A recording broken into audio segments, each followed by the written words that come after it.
600 million people watched this. In our alternate timeline, every single one of them was watching a set. This is how it was planned, who built it, and what it cost the people who were inside it. By 1967, NASA was behind, dangerously behind. Sputnik, Gagarin. A Kennedy deadline that was looking impossible. 175,000 troops in Vietnam. A nation pulling apart at the seams. The United States could not afford to lose the space race. Not politically, not psychologically. So in a room with 4 people and no recording devices, a different kind of launch was planned. Not into space. Into the living rooms of America.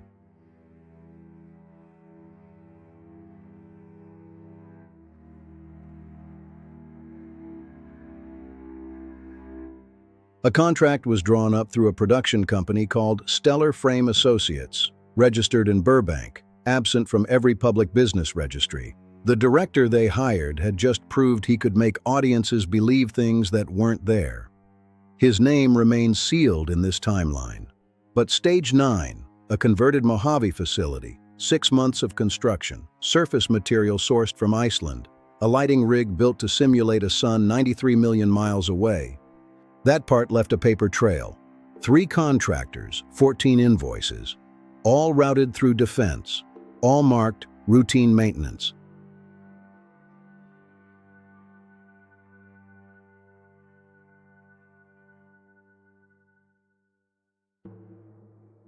Apollo 11 launched. The Saturn V was real. Armstrong, Aldrin, Collins were real. In this timeline, they orbited Earth for 8 days while the world watched a broadcast rehearsed over 200 hours on a floor in the Mojave Desert.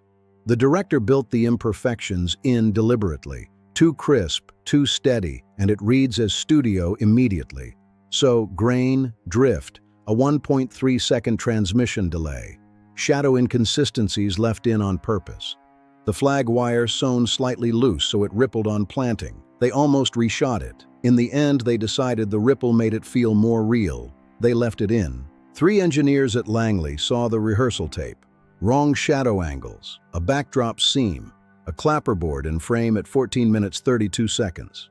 By the next morning, all 3 had been reassigned. 2 never worked in aerospace again. The 3rd died in a car accident in 1971. The report, routine.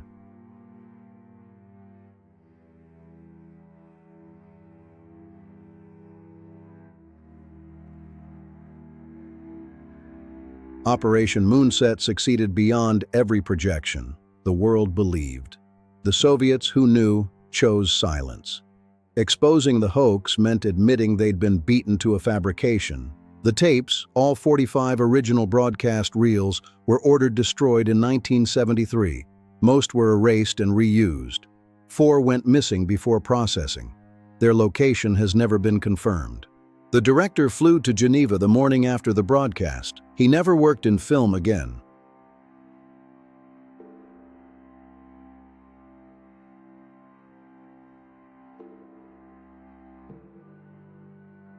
Somewhere in a facility that no longer officially exists, those 4 reels are sitting in a climate-controlled room, waiting for someone to find them. That's the alternate 1969 we've been living in all week. If you made it here, subscribe to the channel. Like the video so more people find the series. Share it with someone who loves a deep dive. And leave a comment.